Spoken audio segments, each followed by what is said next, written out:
Listo, vamos a confirmar Ay, qué ahí. bruto, lo mandé. Tranquilo, aquí estamos, aquí No, ya. yo tengo varios grupos de 250 personas, entonces debería, ¿qué mandaste? ¿Qué mandaste? Y no le pegué el link.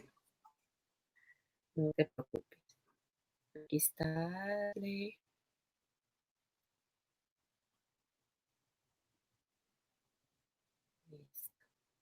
Ahí te lo envié. Ok, aquí está, qué bueno. ¿Dónde me lo mandaste? Ok, dale pues cuando quiera. Bueno, entonces ahora sí, en vivo, gracias Alejandro. A la orden. Verdad, es un honor y un placer. Quiero presentar a mi invitado. Mi invitado es un venezolano, nacido el 2 de julio de 1964, padre de 3 maravillosos hijos, esposo de una gran mujer y un hijo ejemplar.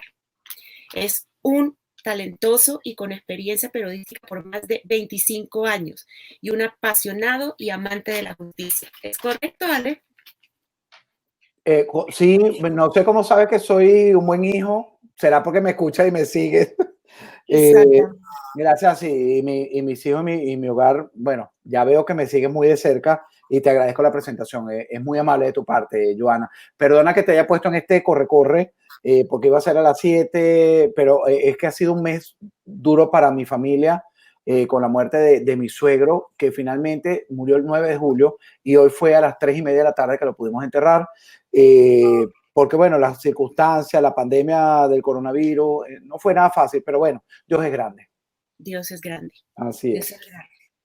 Alejandro, entrando en materia y por la cual tú fuiste invitado porque representas un grupo muy selecto de periodistas, pero de verdaderos periodistas, y que amablemente obviamente aceptaste, y recalco que tú me diste carta abierta sin restricción a ninguna censura. Me encanta eso. Por eso que le comparto a nuestra audiencia y a los que nos vean luego que los principios de la deontología profesional periodística son dos: la responsabilidad social y la veracidad informativa. Entonces, eso siendo el derecho y la moral por las cuales ustedes se rigen, creo que nos regimos muchísimas profesiones desde el punto de vista social. Eh, Ustedes son profesionales precisamente en esta materia, precisamente por el derecho y la moral, ¿verdad, Alejandro? Así es. Exacto. Mira, Yo creo que todas las profesiones primero tienes que tener unos principios básicos y un juramento hipocrático como los médicos. Para nosotros la verdad debe ser nuestro honor. así es. Pues mira, te cuento que conseguí un, un pensamiento precisamente de Risa Kapusky, que un periodista debe ser un hombre abierto a todos los hombres, a todas las razones, a todas las culturas, tolerante y humanitario. No debería haber sitio para, para medias personas que lo utilizan para sembrar odio, ser hostil o hacer propaganda. El problema de de nuestra profesión es ser ético. ¿Qué opinas de eso? Bueno, la ética, yo creo que mucha gente la han dejado de lado, pero es que tú no puedes hacer nada sin ética, por lo menos seguir tus principios, seguir lo que han sido tus valores, tu norte, tu estructura. Entonces, ¿qué es la ética? Bueno, no vamos a dar una cátedra aquí de qué es la ética, pero ¿qué es trabajar con ética? Estar apegado a los principios de lo que es, en este caso, en esta profesión, de la verdad, demostrar la verdad, porque nosotros no tenemos arte ni parte en la política activa, pero somos la piedrita en el zapato para cuestionar, para mover, para generar cambios en la conducta de los políticos, porque los políticos están en una esquina, la sociedad civil está en otra, y nosotros como periodistas debemos acercarlos a ambos, saber que están haciendo mal nuestros líderes, porque acuérdate que los líderes no son jefes de uno, los líderes son escogidos, son personas escogidas por esa sociedad civil para que nos represente. Entonces, por eso es que a veces resultamos muy incómodos. Totalmente. Por ello, y entrando precisamente en materia, porque esa era la introducción, precisamente te quiero preguntar, en el Código de Ontología del Periodismo establece el respeto a la verdad. ¿Qué es la verdad periodística, Alejandro? La verdad es apegarte a los hechos, sobre todo cuando tú estás describiendo una noticia. Lo que pasa es que la gente también tiene que entender, por lo menos cuando yo trabajo en un canal tradicional, llámese Globovisión, llámese Mega TV, Miami, tú cuando narras la noticia tienes que dar los hechos. Es decir, Joana me llamó, yo le traté mal porque tenía que irme a un... no, esos fueron los hechos. ¿Quiénes saben los hechos? Tú y yo. Pero yo debo contarlo como, tal como ocurrió, que te volví loca previamente, porque tenía que... Pero si yo lo desvirtúo, tú ya nada más entre ese emisor y ese receptor hubo una interferencia. Tú vas a decir, eso no fue verdad lo que pasó. Entonces lo puedes comunicar.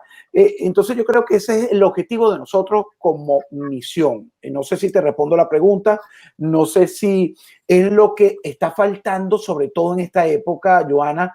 Y yo la verdad es que siempre he sido tanto familiarmente, en mis 24 años que viví en mi seno familiar, en mi casa materna, en mis 28 años que llevo en matrimonio, yo creo que la verdad es bueno, por la verdad murió Cristo. Solamente por ahí, sácale la cuenta. Así es.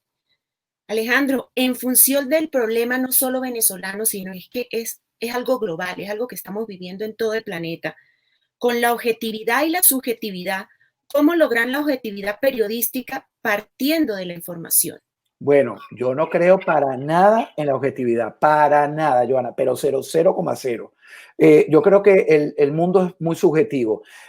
Por eso te digo que si tú vas a contar una noticia, tienes que apegarte a lo que tú viste, pero cuando tú cuentes lo visto, tú ves un accidente y tú lo narras a tu familia, va a ser diferente a lo que yo le pueda narrar, porque vamos a tener dos formas de contarlo, vamos a tener sentimientos involucrados, que quizá, oye, mira, un familiar tuvo un accidente parecido, entonces tú jamás vamos a contar la historia parecida. Ahora, lo que sí va a ser parecido es el hecho. Hubo un accidente en el Turnpike o en la 826 o en la 836. En mi caso que estoy, no sé, en la carrera, no sé cómo se hace en Colombia, la carrera 7 o 8, o sea, creo que es así, ¿no? Las veces que yo he estado en Bogotá, así es. Entonces, ese hecho, pero lo demás es muy subjetivo. Entonces, yo no creo en la subjetividad. Lo que sí es que creo que tú no debes manipular la noticia a tu favor, porque cuando hay un periodismo para contar la historia, es decir, el hecho que tal, pero ahí es que vuelvo al principio, cuando tú vas a contar, y es lo que debe entender la gente, como periodista de opinión,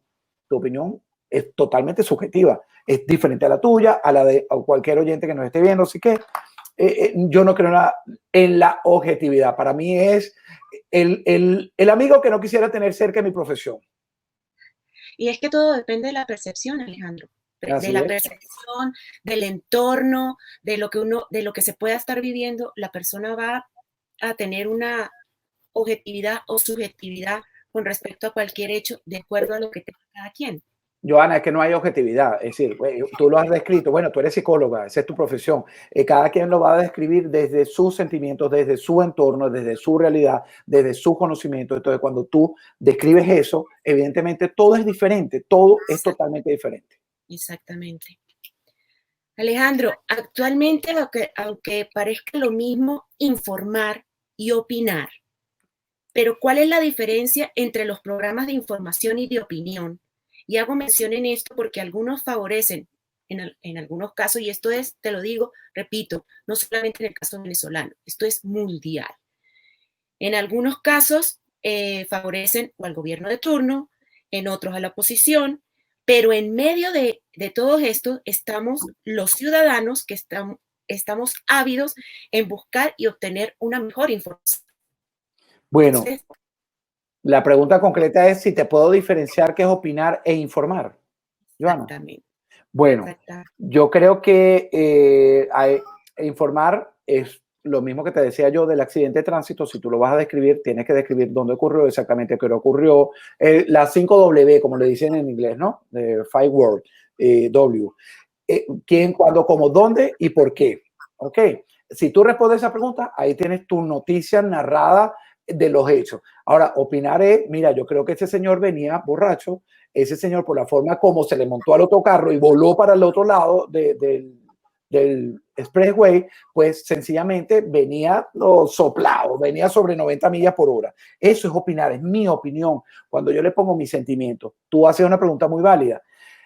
¿Cómo diferenciamos? Porque ahora parece igual la opinión que la información, y allí está el trabajo de nosotros como venezolanos, como ciudadanos del mundo.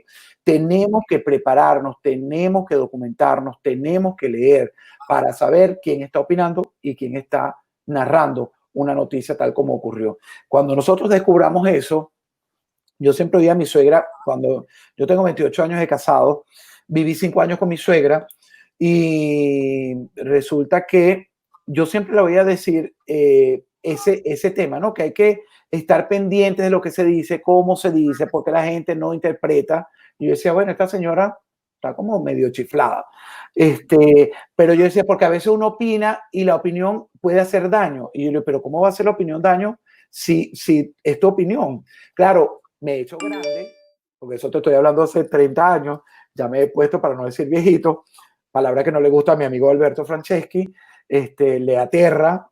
Pero bueno, cuando ya tú te haces mayor, te haces consciente, te haces, no sé, consciente de los hechos, te das cuenta que realmente el que debe discernir es la otra persona, o que le ha dado flojera, o que no quiere, o que simplemente, oye, lo que dice Joana porque es bella, es linda, es palabra cierta. Entonces, eso ha sido un gran error que nos ha llevado, por lo menos a los venezolanos, los nicaragüenses, los cubanos, no vamos a meter, vamos a hablar de los venezolanos solamente, a muchos a votar por Hugo Chávez en un primer momento. Entonces, generar toda esta desgracia. Entonces, esa es mi opinión.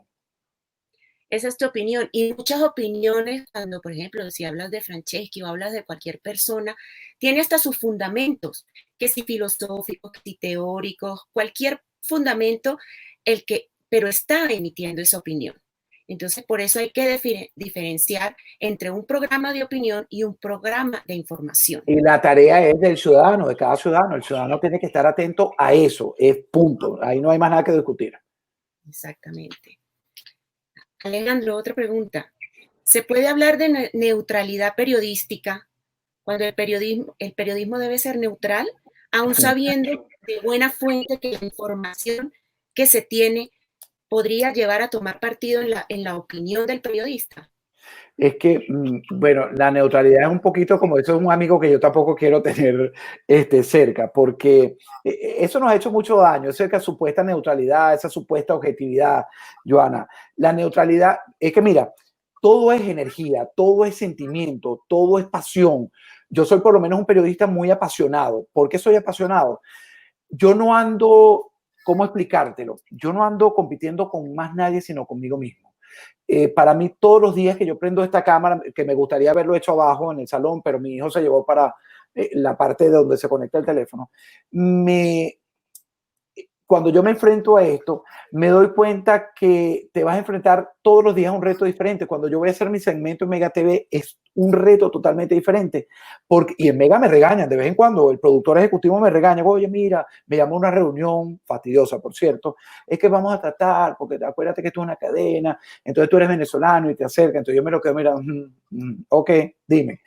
Nada, tengo que ser respetuoso, pero al final tú no me puedes decir que yo te cuento una noticia sin yo ponerle, sin ponerle de mi cosecha, como decía una jefa mía, Vera Castillo. Si tú no le pones de tu cosecha, eres muerto. Entonces, cuando tú le empiezas a poner de tu cosecha, sencillamente estás volcando tus sentimientos.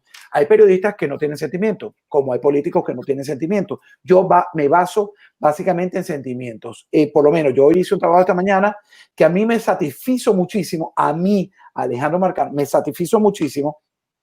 Entonces, yo paso todo el día feliz, pero no fui nada neutral. Me peleé con Franceschi, a otro muchacho lo puse en su sitio. Entonces, pero eso me hace feliz porque después de terminar, yo no le falté respeto a este señor, no le falté el respeto al joven, puse los puntos sobre las IE, pero ahí no hubo absoluta neutralidad. Hubo mucho de lo que yo siento, de lo que yo creo.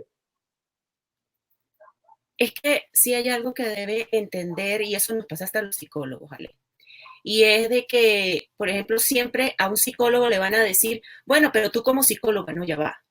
Yo soy psicóloga en mi ámbito de trabajo, en mi consultorio o donde yo labore, pero la mayoría de veces soy Joana Montenegro, la ciudadana. Claro. O sea, y no tiene por qué ni tratarse ni marcarse el hecho de que porque sea psicóloga tiene uno que tratarse como tal. Cuando yo hablé en uno de mis Periscope, y es precisamente cuando les explicábamos a la audiencia que el mismo psicólogo necesita ayuda, porque es todo lo que uno se come de los demás, uno tiene que obviamente trabajarlo. Y lo mismo pasa en tu profesión, como en otras profesiones, que siempre, como ese toque personal, nunca va a dejar de existir.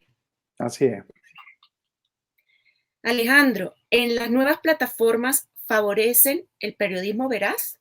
Hoy por Claro, cualquier cámara, escúchame, hoy todos tenemos una cámara, un celular y todos nos hemos convertido en reporteros, subiendo todo tipo de información que puede contaminar o contagiar un hecho que precisamente puede llegar hasta ser falso o uno lo puede transversar. Te pongo el ejemplo cuando éramos chicos del teléfono roto. Aquí empieza lo que fue el hecho y allá el último que estaba, pues obviamente no va a decir lo mismo que el primero. claro. Entonces, vamos a esa información veraz. Con todas estas nuevas plataformas, ¿favorecen el periodismo veraz? Claro, para mí las redes sociales han democratizado la información. ¿Por qué? Porque tú con ese teléfono puedes dar una información que tú vas a ver ahí en una calle de Bogotá, probablemente si estás allí, en la capital de Colombia, y un medio, yo me acuerdo, para hacerte el cuento un poquito más largo, me acuerdo cuando trabajamos en Globovisión, yo me acuerdo de mi jefa, yo siempre he sido bueno escuchando a mi jefe, ¿no? Eh, Cuestionaba mucho, porque yo soy además fastidiosísimo para cuestionar, ¿por qué me ponía a veces a atender el teléfono? Y yo, qué fastidio con esa barrueta que me ponía. Entonces yo le decía, pero ¿por qué tengo que atender el teléfono? Porque en aquella época nosotros como canal nos nutríamos de la llamada de los televidentes. Entonces, ¿cómo hacíamos para cotejar que era cierto? Por lo menos tú llamabas, mire que hay un incendio en el Paraíso. Entonces yo decía, salía corriendo a mi jefa, mira que hay un incendio en el Paraíso. Ajá, pero ¿quién te lo dijo? Bueno, Joana Montenegro. Después llamaba, ¿cómo aprendimos a saber que la información era real y que valía la pena mandar una cámara? Porque llamaba a Joana, Pepito, José, 4 llamadas. Cuando ya tú tienes 4 llamadas totalmente diferentes, 4 voces, ese hecho es real. Pero mientras se decidía mandar una cámara, mientras esperábamos la otra, la noticia había pasado. Ahora no. Ahora hay un incendio y tú inmediatamente te metes en las redes sociales y está allí. Entonces, ¿qué hace daño o qué no hace daño, Joana? El problema es la educación.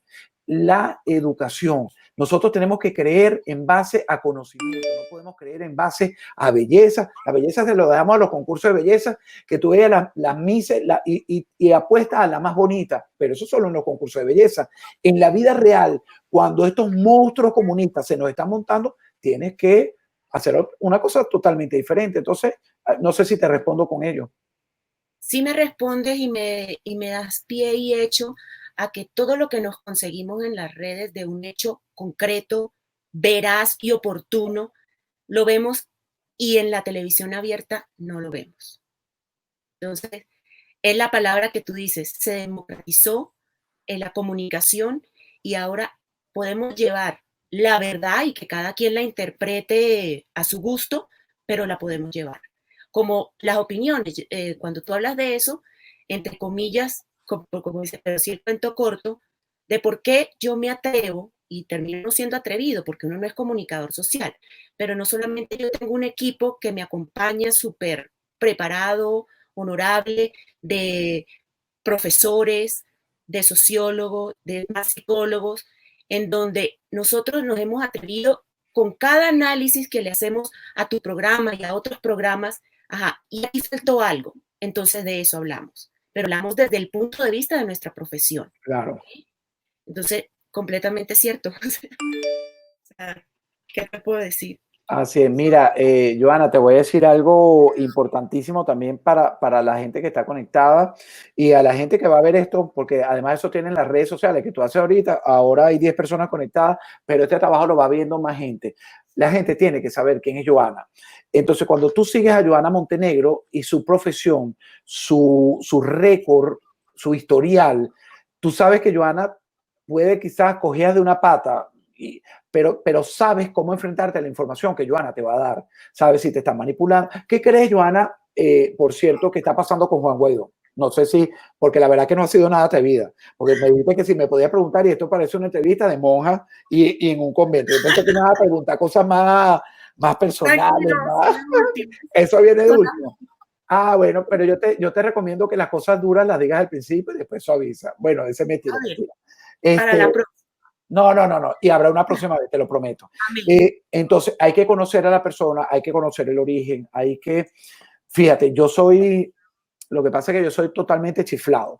Sí, lo reconozco. Yo no actúo por inteligencia, yo actúo con mi amigo del corazón. Mi amigo del corazón es algo que no me falla, no me falla. Mira, yo a veces estoy haciendo el noticiero en Mega TV, a veces es que este es un mundo muy incierto. Tú te prenden las luces, está todo el equipo, tú has repasado todo lo que estás haciendo, revisas el teleprompter, revisas las palabras, yo reviso hasta los movimientos de mano que me gusta, porque con la mano puedes a veces acelerar o puntualizar, yo las muevo mucho y he aprendido a ponerle énfasis a ciertos verbos. Mastica los verbos, como me enseñaron a mí en tantos cursos, que el verbo cuando está exagerado te ayuda a transmitir la acción de ese verbo. Entonces lo repasa, ¡fuah! Te prenden la cámara y es una ñoña, una miércoles, para no decir la grosería porque esta es tu plataforma, no la mía. Entonces empiezas a trastabillar, se te comió una palabra, entonces quedas como, pero bueno, al contrario, cuando tú haces empieza el noticiero, ¿no? Te estoy poniendo un ejemplo solo, pero esto se puede llevar a cualquier plano de la vida. Además, el primer delivery, cuando ya te dicen 5, 4, 3, además que sabes que estás a nivel nacional, que pueden ser millones de personas mirándote, y tú, hola, ¿qué tal? Soy Alejandro Marcano Santelli, le saludo a nombre de todo el equipo. Entonces, tú sabes en esas palabras cómo te va a ir. Entonces, wow, me lleno de energía, continúo, y el noticiero cuando termina, cuando yo estoy satisfecho, al día siguiente que llegué al canal, oye, los ratings marcaron y le ganamos al 41 y le ganamos, porque entonces la satisfacción es esa energía, pero yo trabajo de energía. Hay otra gente que no le pone corazón, entonces por eso que tú ves trabajo en cualquier área, que son flat, yo creo que en todo hay que ponerle un poquito creo que me fui por la tangente, hoy estoy loco. Pasión. Y eso, Acción. yo te lo entiendo perfectamente porque otra de mis profesiones es que soy coach de entrenadora de natación artística. Yo fui selección Venezuela de natación artística y tengo más de 25 años como entrenadora. Y precisamente cada vez lo que tú sientes es lo mismo que yo sentía cuando iba a competir o cuando compiten mis atletas. O sea, es exactamente igual. Qué bueno. Alejandro, Gabriel García Márquez, el escritor que luego se convirtió en periodista, dijo una vez, se debe tener información y no exceso de información. Quiero saber tu opinión sobre en la información, la calidad, la cantidad y el exceso de información. Bueno, fíjate que yo a Gabriel García Márquez, fue uno de los primeros libros que leí en mi infancia. Yo leía muchísimo. Lamento que ahora no tenga tiempo de hacerlo tanto como me hubiera querido. Pero yo en mi infancia, perdóname, en mi infancia leí muchos libros de Gabriel García Márquez. Mi primer libro fue no 100 años de soledad, sino Endrina y no sé cuántas mujeres tuvo, una cosa así, un cuento de ello, ¿no? Yo le profesaba una gran admiración, pero cuando descubrí creciendo en mi vida personal y profesional que tuve esa cercanía con los Castro, para mí, por eso es que yo no entiendo cómo la gente castrita, chavista, este señor es un profesional de su literatura, pero no te puedes enganchar. Pero lamento, si estuviera vivo le dijera, la verdad que la información es poder. Quien tiene información tiene poder para decidir, para accionar. Entonces el exceso de información no es grave. No sé por qué Gabriel García Márquez lo vería de esa manera. Porque entonces, de hecho, si tú no tienes mucha información, que quizás te puede agotar, yo me agoto constantemente porque, bueno, tú lo debes saber, cuando tú trabajas emocionalmente, la energía te gasta más que trabajar racionalmente, porque tú racionalmente dosificas. A mí, yo cuando hago algo me entrego. Fíjate que empecé, ya me relajé, y entonces ya estoy entregando todo de mí. Entonces me desgasto emocionalmente, pero no coincido con este señor. Pues ahí sí yo te digo que más allá de que Gabo haya tenido esa peculiaridad, pero así como él, no sabemos si era periodista o escritor periodista, sí es importante cuando hablamos eso de la calidad, la cantidad y el exceso de información, porque en el detalle que tú das a ese exceso de información, personalmente uno tiene que trabajar mucho interiormente porque ahí es donde está, y el desgaste emocional, y eso siempre lo explico como psicóloga, el desgaste emocional es mucho más grande que cuando se hace un desgaste físico. Claro. Todos los que trabajamos enfocados en la mente, en todos esos esfuerzos que hacen los periodistas, bueno, que cuando a ustedes les toca la parte física, si les suman la física y la mental, no quiero ni imaginarme, pero en el caso particular que comparto, obviamente, sí, es filtrar. Yo creo que es filtrar y tú dijiste hace unas preguntas atrás algo muy importante, saber de quién viene también esa Ah. información. Así es. Mira, cuando uno está en esa cobertura, bueno, es que yo amo mi profesión, realmente yo amo mi profesión. Yo en estos días le decía a mi esposa y casi que me mete un cachetón. Yo le digo, viendo que venía Isaías para aquí, para el sur de la Florida, yo muero de ganas de darle cobertura a un... Es tonto, porque eso lo hacen generalmente los canales, los reporteros que están empezando, que son a los que mandan, a los que tienen ciertos recorridos, te los mandan pero cuando viene la parte dura son los nuevos. Y yo le digo a mi esposa, muero de ganas con darle la cobertura a un huracán en la calle. Y lo decreté y lo voy a hacer un día. Y mi esposa me dijo, si tú haces eso, de esta casa no sale. Yo le digo, pero es porque tú tienes que hacer primero las cosas que te gustan, Joana. Y para mí esta es una profesión, volvemos al tema, de pasión. Si tú no tienes pasión, yo creo que nada, ni siquiera vendiendo helado puedes tener éxito para absolutamente nada. Entonces, aprovecho a la gente que te está viendo, a la gente que pueda ver esto después grabado, que queda montado en tu Twitter.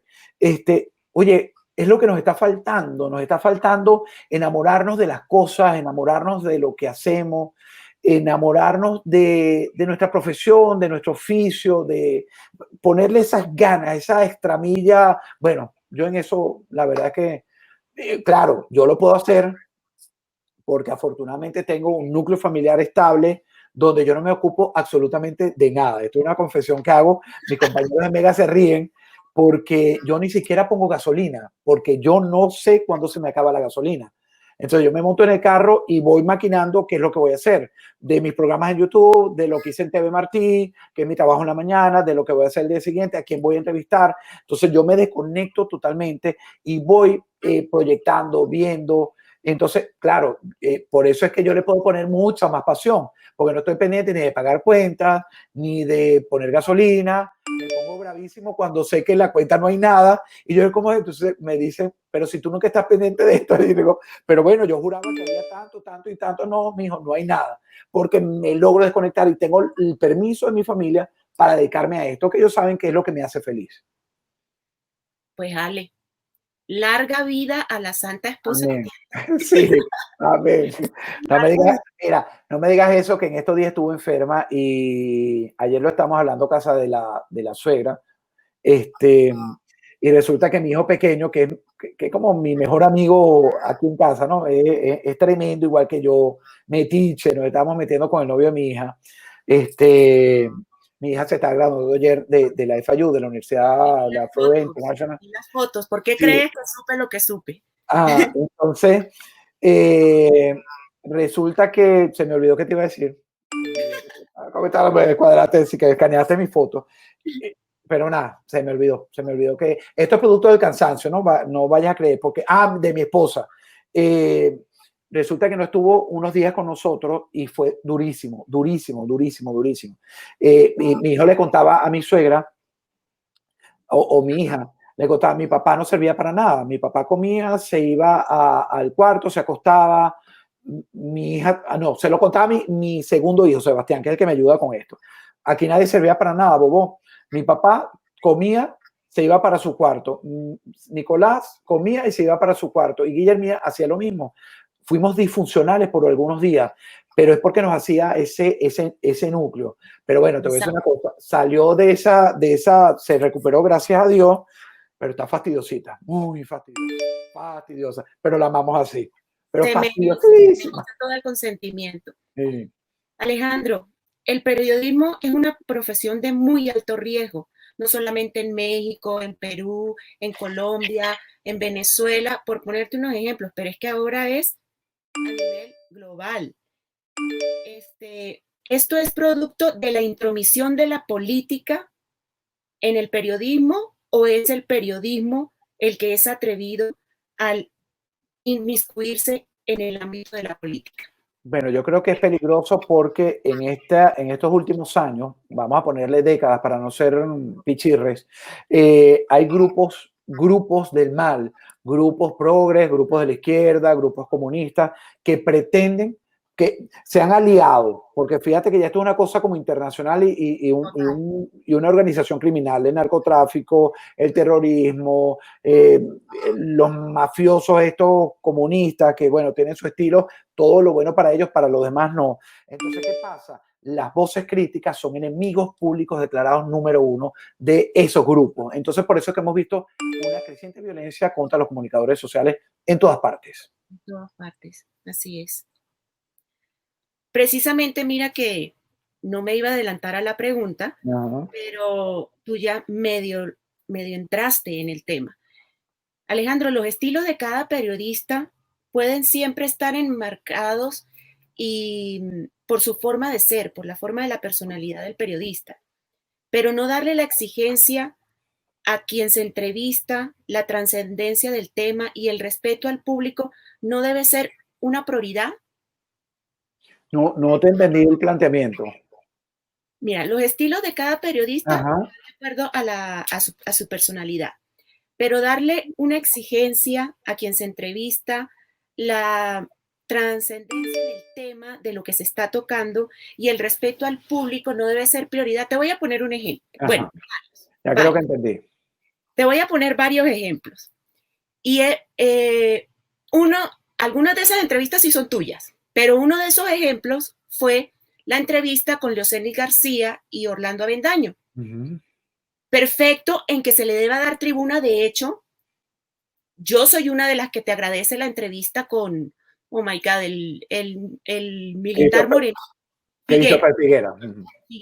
Yo te lo agradezco porque se debe dar tribuna a esas personas de verdad para que le den la cara al país y cada quien nosotros omitamos nuestra propia opinión. Pero, por ejemplo, en el caso, fue igual, pero en el caso de Leocenis, cuando yo veo esa entrevista, yo veo que el entrevistador, y que me perdone Orlando Avendaño, pero lo veo muerto, por no decir la palabra, pero lo veo muerto de la risa.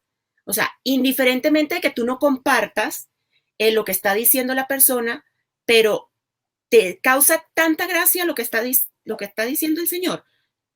Claro, ya te entendí. Ya va, porque son varias, porque entre esas van unas tuyas. La de Rabel. La de Rabel. Tú mismo después aceptaste que fuiste muy suave.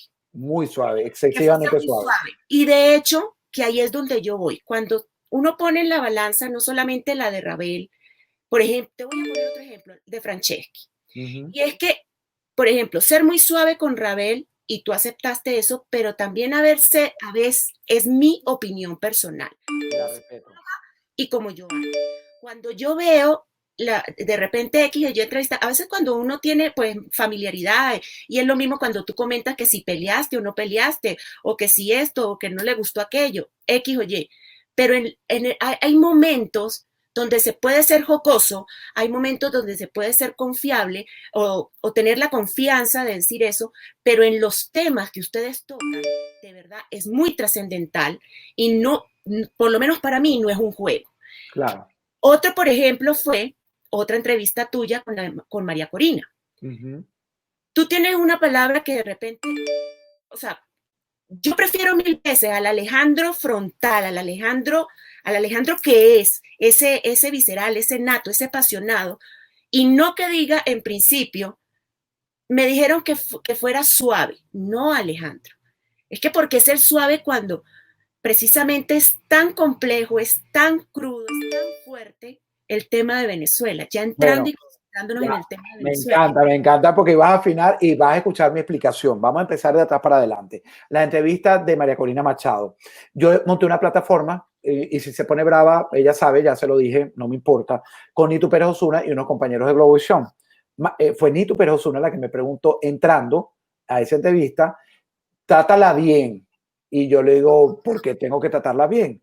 Entonces le digo, y fíjate que si tú viste toda la entrevista y la analizaste, yo lo dije al principio y en la última parte yo dije lo que había pasado y había prácticamente revelado quién fue. Yo no me gusta que me cercenen. Habíamos venido de una entrevista muy dura con un diputado de la fracción 16, que yo creo que la propia Nitu, si ustedes le ven la cara, ella se sintió frustrada, pero Nitu me conoce, porque además nosotros fuimos criados en una escuela donde no teníamos límite para enfrentarnos. Aunque seamos colegas, Nitu es totalmente diferente a lo que soy yo. Yo aprendí mucho de Nitu Pérez Osuna, porque ella era más grande que yo, desafortunadamente, no, para ella, ella es más grande que yo.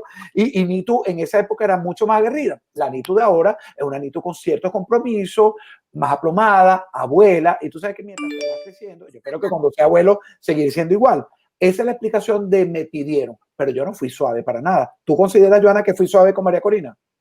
No fuiste suave, pero sí hubo momentos en el que obviamente se coartó muchísimo por Nitu. El hecho de que tú fueras un poco más... Pero está criticando a Nitu, pero mi parte, yo fui bien severo, bien duro. Además, ahí había un cuestionario muy bien elaborado pero ya tiene me algún acordé, otro. Ajá, me acordé. Una de las partes que de verdad me causó molestia. Me ajá. causó molestia porque fue cuando tú le preguntaste, pero claramente y fuertemente lo de Guaidó. O sea, su posición frente a Guaidó. ¿Te molestó Nosotros, conmigo o con ella, con María Corina? contigo y con Nitu, pero más con Nitu. Ok. Por el hecho de que ustedes terminaron Pero respondiendo. habla de mí, porque Nitu no está presente. Terminaron respondiendo, pero es que los dos terminaron respondiendo por ella, diciendo, no, es que no lo apoya. Ella no lo dijo y no lo va a decir. No Y lo va a sabe decir. que no lo va a decir. Pero tú te diste cuenta, Joana, y tú crees que la gente es estúpida, que la gente es tonta. No, La obvio gente que no. sabe que no la respondió. Entonces, cuando yo le hice a María Corina, que no es un gesto loco mío, cuando yo le hice, me aturde, le dije todo. Es decir, María Corina tiene que ser concreta, porque eso no fue un gesto de que yo estoy neurótico, soy neurótico. No me gustó nada de lo que estaba diciendo, porque no dijo para mí nada de lo que estaba o de lo que yo quería escuchar, pero se desdibujó. Si tú la miras, fíjate, claro, tú eres psicóloga, le miras la cara cuando se tranca, cuando se... Tenemos que aprender a hacer eso con nuestros líderes políticos. ¿Para qué? Para desnudarlo. Cuando tú lo desnudas, ¿sabes? Llega el momento, oye, ¿será María Corina Machado de verdad la persona que la vamos a colocar en la silla? Y el poder está en tu voto. Cuando tengamos una democracia, yo creo que no. Mejor me sirve Joana y vas y votas por Joana. Eso es lo que nos está sirviendo en el periodismo. Pero bueno, sígueme cuestionando que esto me gusta, me gusta. Te hablo de Rabel. Te hablo de Rabel. Ya va, ya va. Ajá, ajá. Tenemos a Rabel gustando. para lo último. Rabel es el último, Rabel es el último. Okay. Precisamente como te dije, yo lo que quiero es precisamente como estoy hablando contigo, pero tarde o temprano, porque yo soy muy acuiciosa y persigo a todos los periodistas, obviamente esto le va a llegar a un Orlando Avendaño, esto le va a llegar a un Anitu, así después me bloqueen. Así de sencillo.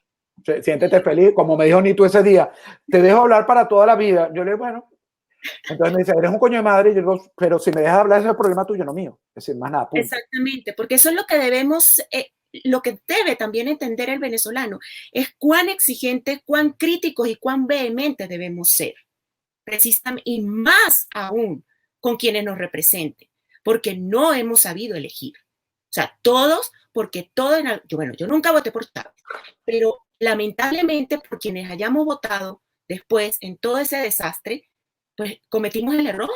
Punto. Mira, Joana, te voy a dar un ratico más porque mira, para que no veas que allá va, que no es mentira, ¿no? Ahí dice, ya va. Allá va, ya va. Dale. Termina la pregunta, pero te voy a decir que ya me están esperando para el rosario. Es decir, ya llevamos 40 minutos.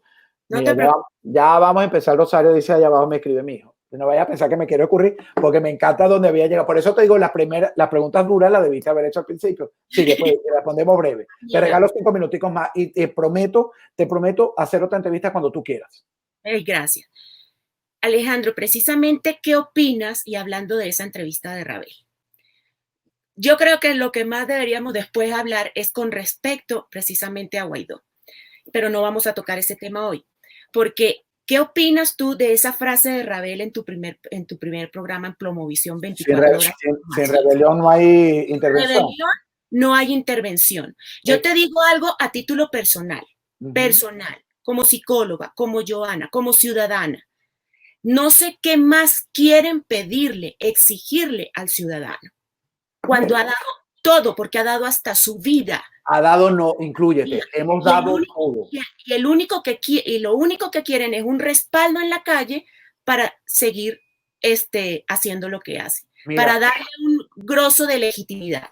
Me encanta que te vas poniendo tipo Alejandrito Marcano al final. Mira, lo único que realmente celebro de esa entrevista que hicimos con Rabel, bueno, además te voy a decir algo, del reencuentro, del afecto que yo le tuve y que no, esas cosas no se pueden borrar porque si no sería un resentido social, te lo repito.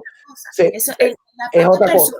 Sí, claro, que fue lo que nos hizo débiles a los dos en la entrevista, porque si se ponen a analizar, para mí Rabel fue como un padre. Para mí Rabel, yo quería ir a la Tortuga, no, la isla que está frente a Margarita, Coche, y yo iba a la oficina, quiero ir a Coche, te lo daban y te lo descontaban en 1000 partes, es decir, era como un padre, entonces tú no te puedes delastar de eso porque él esté cometiendo errores, porque esté apoyando a Guaidó y porque esté metiendo la gran torta con Guaidó, porque él es uno de los responsables, eso te lo digo, pero una de las cosas que yo celebro es esa frase, porque sin rebelión no va a haber intervención, ningún país va a tomar la rienda viendo que nosotros estamos, claro, ojo, me incluyo, tengo todavía familia, mucha familia en Venezuela, pero la rebelión quiere decir con la sociedad civil participando, no un liderazgo que te lo estoy pidiendo, y menos un liderazgo de papel y de cartulina como es el de Guaidó. Punto. Entonces, eso es importante y eso lo saben ellos. Entonces, ¿qué es lo que están haciendo ahora? Jugando con la gente, que si una cosa virtual, que si recuperamos números, que si no sé qué cosa, son unos sinvergüenzas. Y si quieres ser feliz en esta entrevista, Rabel también es un sinvergüenza de marca mayor porque está detrás en la parte de comunicación de Juan Guaidó. Total. Es que y esa era mi última pregunta, pero yo digo, ¿cuánta responsabilidad? Y si nos vamos desde la primera pregunta, después de la introducción hasta aquí, me disculpa, señor Rabel, que también le llegará este video porque se lo haré llegar. Si lo ve, bien, si no lo ve, también. Pero es la antítesis de un periodista. O sea, es que más periodistas son gente que se han acostumbrado. Acuérdate que él viene de Acción Democrática, de estos gobiernos, jefe de la OCE, del Canal 8. Son periodistas políticos prestados a eso. Y el trabajo lo hace muy bien. El trabajo, Joana, aunque te duela, lo hace muy bien. Para lo que está puesto allí, lo está haciendo muy bien. Que si es moral, que si es malo, nosotros dos podemos coincidir y pensar que es malo, pero ellos no lo piensan. Volvemos a los valores. Es decir, mira los valores, estudia un poquito el entorno. Si está solo, si no está solo, si la familia lo acompaña. Uno tiene que ser muy abierto en eso y entender cuál es el entorno. Entonces, para él le parece que está bien, él cree que lo está haciendo bien y yo creo que él lo está haciendo bien en la tarea que tiene de tener a Guaidó. No lo tiene sostenido al tonto de Guaidó, no lo tiene sostenido pensando que, y la gente no, y todavía después que vea mucha gente, es que ustedes atacan, aunque eso creo que ha mermado, ya hay mucha gente que ya no lo está diciendo, pero el papel que le corresponde lo está haciendo maravillosamente bien. No, Alejandro, de verdad, muchísimas gracias. Por favor. No, yo te doy una más porque antes de irme. Por Dios, no pierdas ese apasionamiento, esa vehemencia, esa fortaleza, pero con nadie. Y cuando te digo con nadie, con nadie. Con nadie. Ni con Franceschi. No, mañana los invito a ver una entrevista que me quedó muy buena con Franceschi. La llamé en mi canal de YouTube, mi pelea con Franceschi. Bueno, no la hemos montado todavía, la montan, pero no, yo no pierdo la vehemencia. La verdad es que, mira, los errores le enseñan a uno. Lo que pasó con Rabel, además que es un monstruo, y lo tienes que reconocer, Joana, es un monstruo de la comunicación, porque sabe lo que hace. Él empezó, nos manejó, y desafortunadamente caímos porque no tenemos la misma experiencia, no tenemos la misma, y nos envolvió, pero bueno, yo salgo bien librado porque dentro de todo que reconocí que fue un error, la próxima vez no va a ser igual, creo que no va a haber seguramente una segunda vez, pero ¿qué pasa? Que yo intenté hacerle las preguntas que yo pensaba. Lo que pasa es que se fueron diluyendo, pero yo no le pasé la mano a Rabel, lo cuestioné en algunas oportunidades, así que de esa parte no me arrepiento. De la otra, vuelvo y te lo repito, Joana, a ti y a quien me lo ha dicho. Ahí tengo un amigo que está sintonizado ahorita allí, me dice, ¿pasa de largo eso? No, a mí no me gusta pasar de largo. Fue un error, pero fue un error que si vuelvo, mira, los chavistas están plagados de resentimiento y yo no soy un resentido. Yo tuve una infancia feliz, tuve una juventud feliz, tengo, aunque te diga que mi esposa está fastidiosísima y está fastidiosa además, porque tú sabes que a mí me pasa muchísimo, yo me pongo eléctrico y tú lo debes saber, con la medicación. Todo lo que le metieron a mi esposa, cuando yo por lo menos sufro de sinusitis, yo no puedo tomar medicamentos, al cuarto día me pongo tan agresivo que no me reconozco. Y en la casa me dicen, pero ¿qué pasa si yo no soy así? Yo soy fastidiosísimo, todo, pero yo no soy belicoso. Es la medicación. Entonces mi esposo está fastidiosísimo porque pasó como 3 semanas tomando medicamentos, le metieron de todo, entonces está que responde feo. Ahorita en el velorio de mi suegro le dice a mi hijo, pon la cámara. Y yo le dije, bebita, te está pareciendo a mí, qué fastidiosa está. Y ella, claro, se da cuenta, pero bueno, es parte del proceso.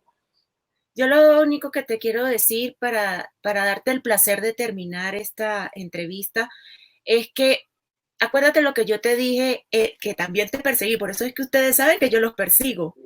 Cuando te dije precisamente de la importancia del metamensaje de cualquier periodista cuando se hacen ciertos calificativos a cualquier persona. Y cuando hablaste, yo te puse el ejemplo y te expliqué, y tú gracias por la explicación cuando pusiste, cuando dijiste lo de soberbio. Lo de soberbio. Lo de soberbio. Bueno, que tú lo que estás es lavándole el rostro a Franceschi. No. Yo no, mira, yo no tengo por qué lavarle el rostro. Ya entiendo por qué él estaba como... No, Alejandro, yo no tengo por qué lavarle el rostro a nadie, porque él no solamente es suficientemente grande, sino tiene toda la representatividad para defenderse solo. Yo te lo dije ahí en ese mensaje, porque acuérdate que esa fui yo. Claro, la que puse en YouTube, en Instagram, fui yo. A mí nadie me dice nada ni de lo claro. que... Ni de pero lo que... mira, Joana, ya va, espérate, ya va, que esto está mejor ahora aún.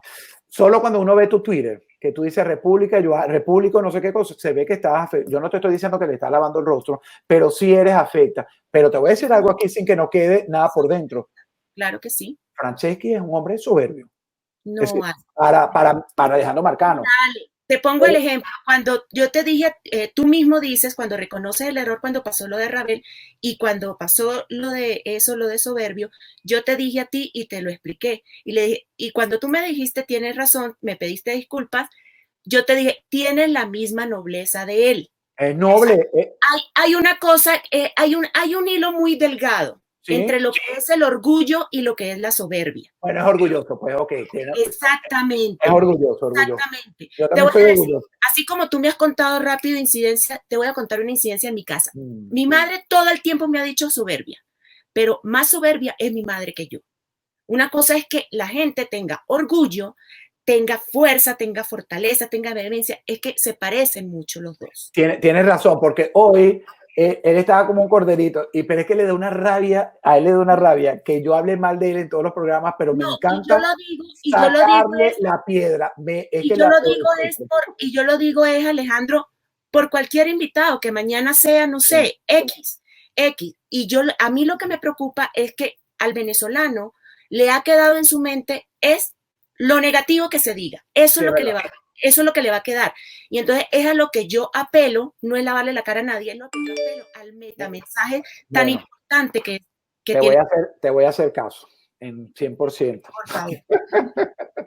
La cruz de los dedos, así que no, entiendo tu posición y bueno, es difícil, pero bueno, ahora sí voy a decir lo que te dije sí, ahora le voy a decir orgulloso, la semana que viene le voy a decir usted es orgulloso, pero chico, pero ¿por qué tú me vives descarteando? Pero bueno, hoy lo tuve que regañar, pero eso está todo grabado, señores, porque además a mí no me gusta hablar. A mí no me gusta, y no me gusta que me estén hablando ni esté diciendo fuera de cámara. Si estamos vamos a grabar y nos batimos el cobre, tú bate el cobre y yo bato el oro. Pero entonces me gusta. Entonces, no se lo pierdan mañana en mi canal de YouTube y todos tus seguidores, por favor, suscríbanse a mi canal de YouTube. Se los agradezco. Y mira, cumplí contigo 49 minutos, 51 horas. Así que no te debo entrevista porque yo pensé que te le iba a cortar a media hora, pero no, a la orden. Mientras podamos lo puedo hacer. Amén. Gracias. Esperemos que no sea ni la primera ni la última. Amén. Por el favor de Dios. Okay. ¿Verdad? Muchísimas gracias, Ale. Que Dios te cuide y Dios te multiplique. Amén. Por tanta y tanta pasión por nuestro país. Igualmente. Y por lo irreverente que soy, ¿verdad? Así es. Bueno, gracias, un millón. Gracias por haberme tenido tu espacio. Y a Amén. quienes nos vieron, de verdad, muchísimas gracias. Mira, ¿cómo hago con esto para salirme de aquí? Es la primera vez que hago algo en Periscope y en la computadora. Tú te sales, me sacas. Sí. Ok. Dale un beso, Joana. De verdad que gracias por los comentarios, gracias por la crítica, que me encantan. Y tú sabes que yo los escucho y aprovecho también de decirlo. Escucho a todos, a todos.